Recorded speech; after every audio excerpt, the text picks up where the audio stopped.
Hey, how's it going, guys? This stream here, I'm kind of going over some diamonds in the rough, some value picks for the DFS Week 1 for the NFL season, as well as some fades I'm going to be talking about for season long drafts and potentially the DFS season as well, depending on how their salaries are going to look throughout the season. I'm also going to be going over some of my favorite stacks for Week 1, not only just for the salary and the point spreads and everything, but just because of how their offenses are going to be utilized throughout the game and where the targets are going, and see if you can capitalize on how those targets are going to be divvied out throughout those receiving cores uh, on the teams that I have listed here. So let's get into it. All right. So we're starting off with some value picks for not only DFS for Week 1, but for season long as well. James Proche, the second, is one player that I'm going to be looking for not only in best ball or season long drafts, but definitely in DFS for Week 1 and possibly throughout the season, depending on what his salary is looking like for the Baltimore Ravens. Week 1, super low, high value at $3,300. You know, I think last season he was basically just kind of like a role player. Only had 2 games where he had more than 6 targets, I believe, and on both occasions he had more than at least 12 fantasy points in both of those games. Um, with a lot, um,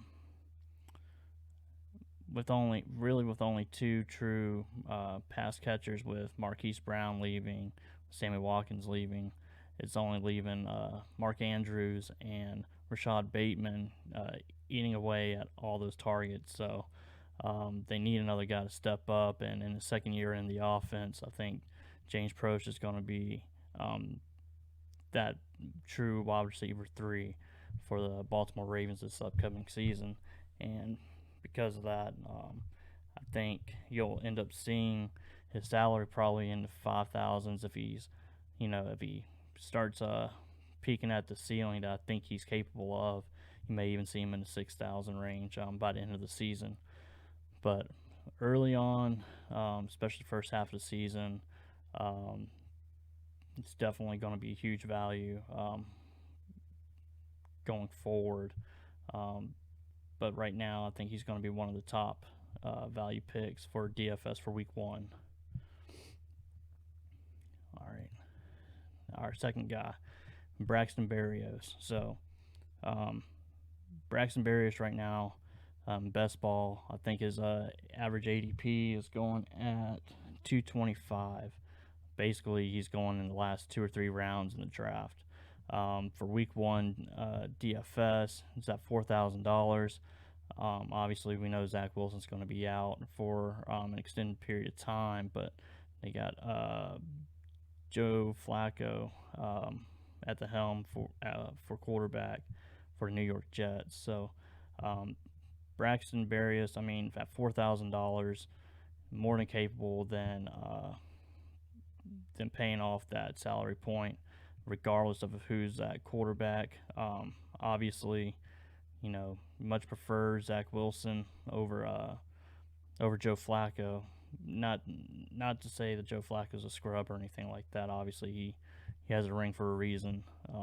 But Braxton Berry is at $4,000, and in best ball or season long drafts, or as uh, a guy that you can kind of keep an eye on off the waiver wire throughout the season long fantasy season. Keep an eye on Braxton Berrios, and um, he will come through throughout the regular season for sure, regardless of who's playing quarterback for New York Jets. And my last true big value um, for uh, for Week 1 and season long drafts is Curtis Samuel. Last season, he didn't really have didn't really have much to show as far as stats go.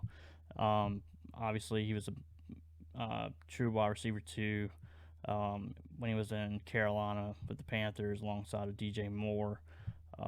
This season, he, I think he's going to be he's looking like he's going to be 100% healthy for the first time in a long time. So, with that being said, I think Curtis Samuel is poised to have basically a comeback season of large proportions this year with Carson Wentz playing. Now that they have a true starting quarterback and really a slim wide receiver room as well, with Terry McLaurin really being the target hog for that offense. And I do think they're going to be utilizing Brian Robinson throughout the season as well. And Logan Thomas coming back from injury. But I think this is going to be a huge comeback season for Curtis Samuel. And I believe his ADP right now is in the 200s, 211 last time I checked.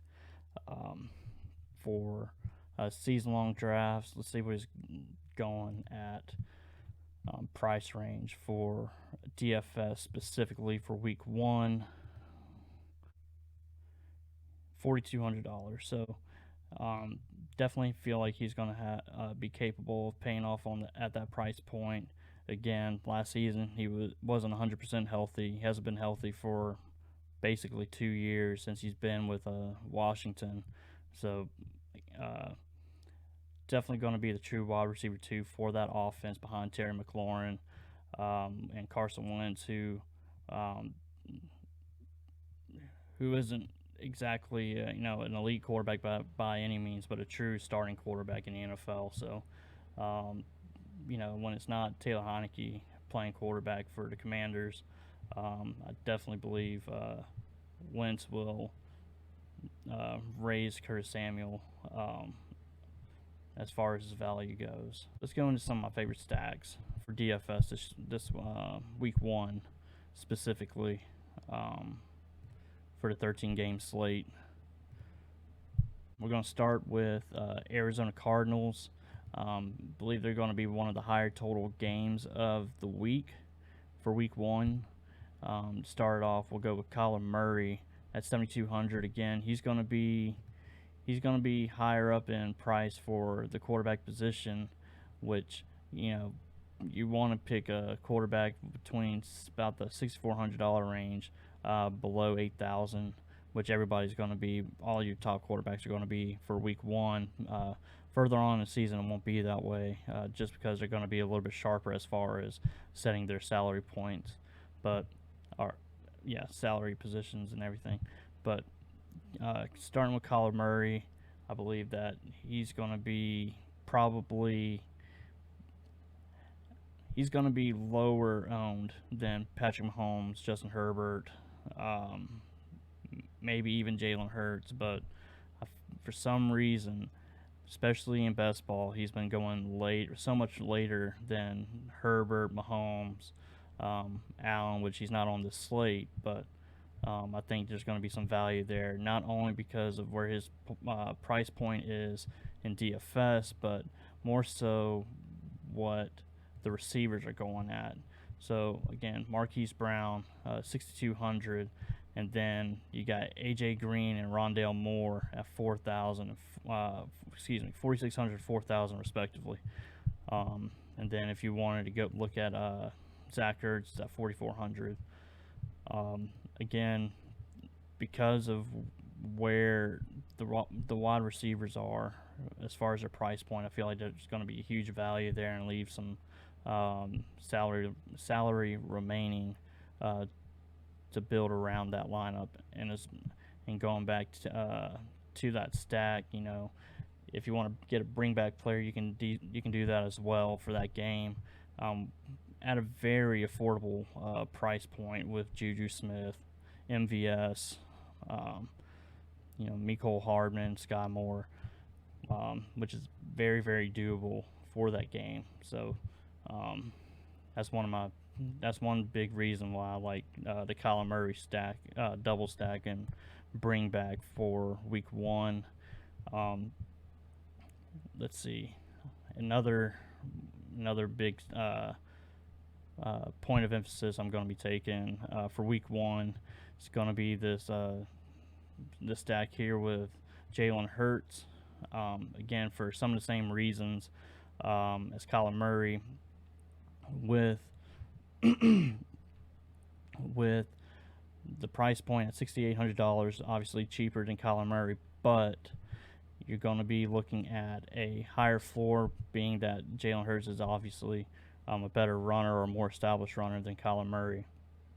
Now, Kyler, definitely a better passer, better all-around quarterback, but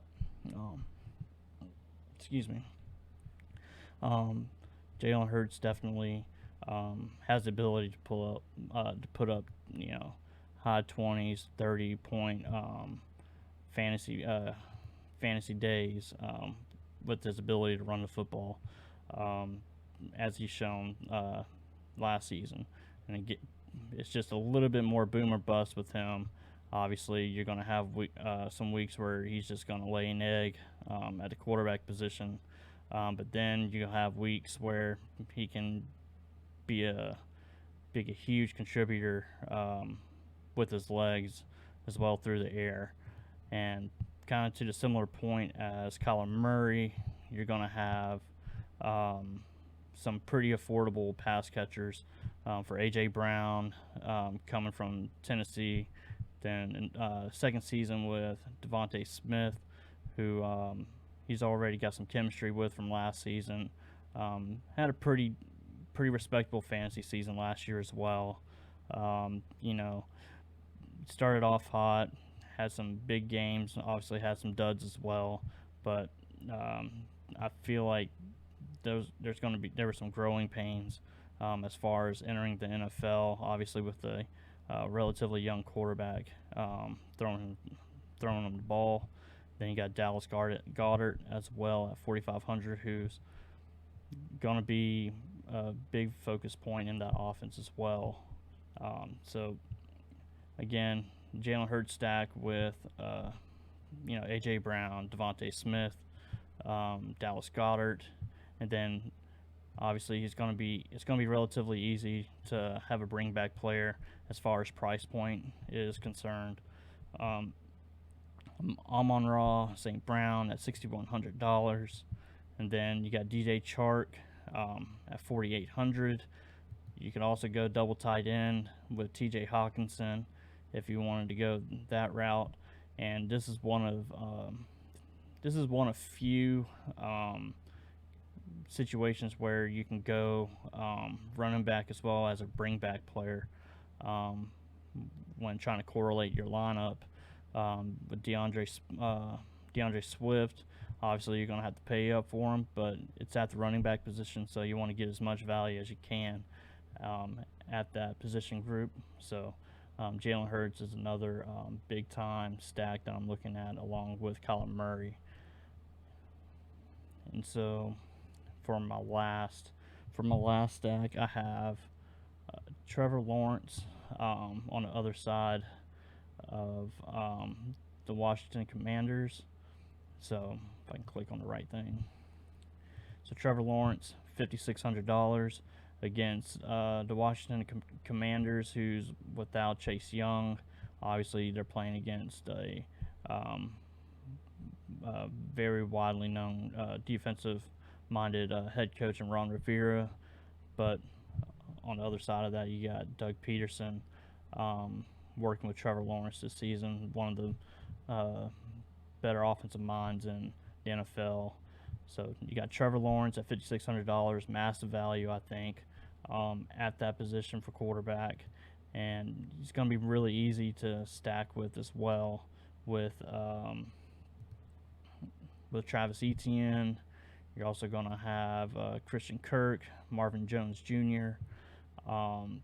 You're really going to have a lot of flexibility with Trevor Lawrence, with the Trevor Lawrence stack.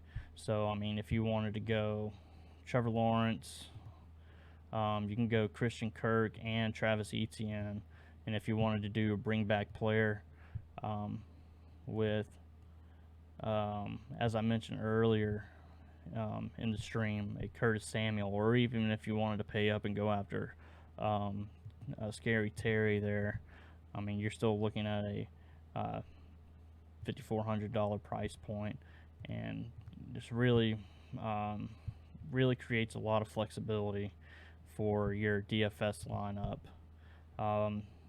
Just to kind of give you a frame of reference of what that might look like, I'll just put the Bears here. You got $6,200, and you haven't even picked a tight end yet who's going to be sub 5,000, unless you go, premium tight end, which even then you can go after Kittle or Pitts and still have, higher remaining salary. I mean, we can go Goddard. Then you can even go cheap again at wide receiver. Let's see. I'm just kind of just throwing some people together just to show you the type of flexibility that a Trevor Lawrence stack brings for your lineup. So you can go 2 premium wide receivers or 2 premium running backs still, all because of the price point for that Jacksonville offense and the Jacksonville stack with Trevor Lawrence, ETN, Marvin Jones Jr., Kirk, Dan Arnold, Evan Ingram are also viable pass catchers for that offense. So it's another big-time stack that I think can be very viable for Week 1 of the NFL DFS week, especially in tournaments or even in cash games as well. So just keep an eye out on those. Those are 3 big stacks that I'm going to be focusing on, that I'm going to be looking to play a good portion of for Week 1, and potentially further throughout the DFS season if they don't adjust his price, because I think he's highly underpriced right now at $5,600, especially at the quarterback position with that type of matchup. I think he could be a game breaker for sure. So moving on to more. This is more of a best ball and not DFS, but best ball and season long emphasis in this little bit here. I'm going to be talking about some 3 different players that I think are going to be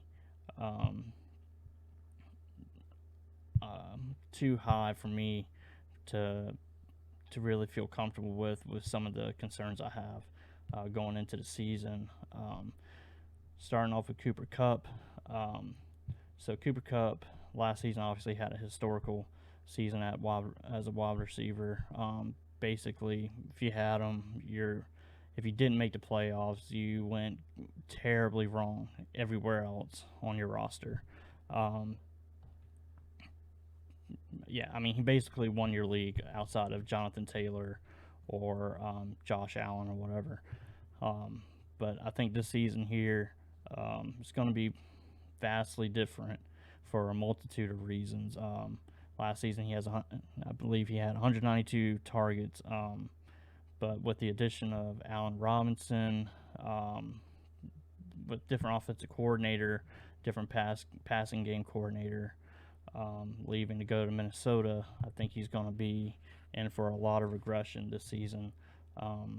Not saying that he's not going to be, a solid wide receiver. I just don't think you'll be seeing many games past, 20 points. I feel like he's going to be coming down a lot. He's going to be coming down to earth a lot more this season. And I think also Van Jefferson's also going to be taking on a bigger role this season. I just think that Sean McVay is going to be able to develop him into more of into a bigger role in that offense, especially if they're not going to sign OBJ, which in the case that they do sign Odell Beckham Jr. again, then that definitely doesn't bode well for Cooper Kupp's production during this fantasy season, especially not at the draft position he's going at in the first round, fourth or fifth.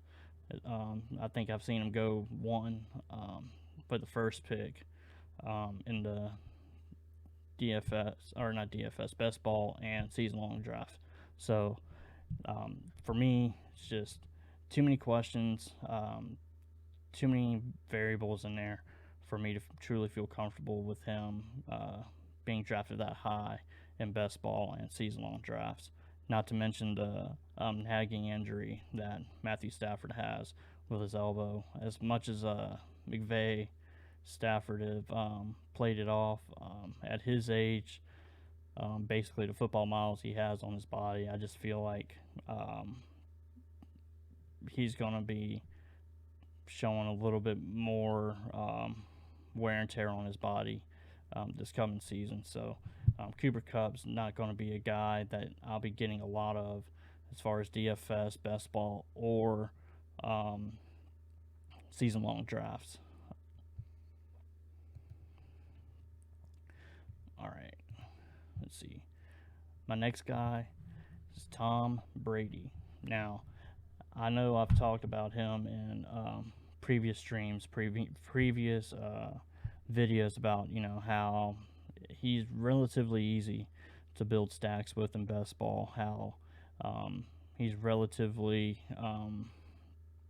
easy to get in season-long drafts as well. I feel like he's going to be relatively fairly priced after week one. I feel like Chris Godwin, Mike Evans are definitely viable in the season, and all this could be completely wrong. I just have some questions regarding, if he really wanted to come back for another season at his age, and since doing those streams and drafting Brady and talking highly of him, that offensive line has sustained quite a few injuries. Ryan Jensen, the center, guard, that may have seen some playing time if he hadn't got hurt, and Aaron Steeney, and then they got a tackle, Tristan Wirfs, who's also gotten injured, who's going into the season injured as well. They think he'll be ready for week one, but going into the season injured as an O-lineman with a oblique injury, and the season hasn't even started yet. It's still preseason, so I think it's just going to be difficult for him after having a record season last year in pass attempts. I think he's not going to have that much volume this season, not only because of the injuries at the O-line, but he also has injuries with the wide receiver group as well. Obviously, Chris Godwin's not going to be back for the first couple weeks. Mike Evans has had a history of nagging injuries throughout his career. Obviously, Gronk's not here or not back this season. Not saying that he won't come back at some point if Tom Brady decides to break that glass. Call Gronk in case of emergency. And I also saw a quick video earlier of Edelman jumping back in a Patriots uniform, which I highly, highly doubt that he'll go to Tampa Bay to play with Tom. As much of a chemistry and as close as those guys are, I just don't see it happening. And I believe Russell Gage also has an injury as well, heading into week one. So just a lot of questions that I have about Tom Brady heading into week one and season-long drafts, whether it's best ball or just your standard draft leagues. And one thing that I've not thought about with Tom Brady, especially after his mysterious absence during preseason. Is Dana White, um, he often talks about guys who in the UFC who mention retirement anytime any fighter talks about, yeah, I've been thinking about retirement, or yeah, I've thought about after that fight I really felt low, I thought about retiring, or whatever. He said on a multitude of times that if you ever think about retiring, you should just go ahead and do it because you're going to get hurt otherwise. And that's one thing I thought about when Tom Brady decided he was going to retire and he came back like a couple weeks later. And that's the first thing that came to mind just because for some reason, well, I know Dana White's a big Patriots fan. He was a big Tom Brady guy and everything, trying to get him to come to the Raiders. So, yeah, um, I think that quote definitely has some merit to it in this situation, especially at Tom's age. I think he's 44 or 45 years old, been in the league for 20 plus years with um, to put it modestly, a suspect offensive line with the injuries they have. Um, I'll be curious to see how it pans out this season for him at his age and with the back and forth on his retirement. And my last guy that I'm not kind of, but I'm definitely fading because of his ADP, his average draft position, is Dalvin Cook. Now, you know, I mentioned earlier about how the passing game coordinator, the offensive coordinator for the Rams, left to go to Minnesota.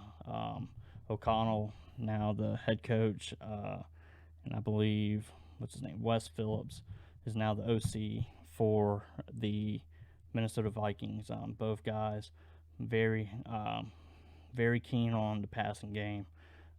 They're trying to get away from being a real defensive team, clock management defensive team, and utilizing Justin Jefferson, Adam Thielen, Irv Smith in that passing game, KJ Osborne as well, and just all that is making me second guess Dalvin Cook, especially at that ADP of I believe at the um, eighth position, 8.6 position for drafts, and I believe he's one of the higher salaried guys as well for week one. Let me see. All right. So again, with the way that the passing emphasis is going to be higher for this offense for Minnesota Vikings, I think Dalvin Cook's going to be in for a lot less volume in that offense as far as touches go, as well as his injury history going into this fantasy season. In the 5 years that he's played in the NFL, he's never played or started all 16 games um, in his career. And then, obviously, um, he's not getting any younger. He came into the NFL with some knee injuries. I believe he tore his ACL when he was in Florida State at one point. But on the flip side of that, you also got Alexander Madison, who's proven that he's a solid backup, that he can carry a pretty big workload in the absence of Dalvin Cook, and because of his because of the way he's proven himself, I feel like he's earned some more snap shares in that Minnesota Vikings offense with the new coaching regime coming in and changing things with the passing game and being more pass heavy this coming season. So, with the new head coaches, new OC, his injury history, a very capable backup running back at the 8.6 draft position at the $7,900 price point. I'm fading Dalvin Cook big time for week 1 for season long or best ball draft. If you draft him in best ball, then you definitely need to get Madison as insurance. Same thing for season long fantasy draft, standard fantasy draft. Yeah, definitely fading Dalvin Cook this season. All right. So again, I just went over some big value picks for Week 1 DFS of the NFL season. I also went over some players that I think are in that first round, or top uh, 8 to 10 quarterbacks that I'm fading big time this season. I also went over some of my favorite stacks for Week 1 for DFS. Um, you know, if you agree, disagree, have any other players that you're looking out for Week 1 or season long or best ball draft that you're picking up a lot this preseason. If you got some other players that you're fading big time, or if you just want to drop a comment or a like or anything like that, then please do so. Follow me on Twitch at WillReese14, and follow me on YouTube as well. Subscribe to the channel. Like, share, drop a comment. All right. Thank you guys for watching. Appreciate it.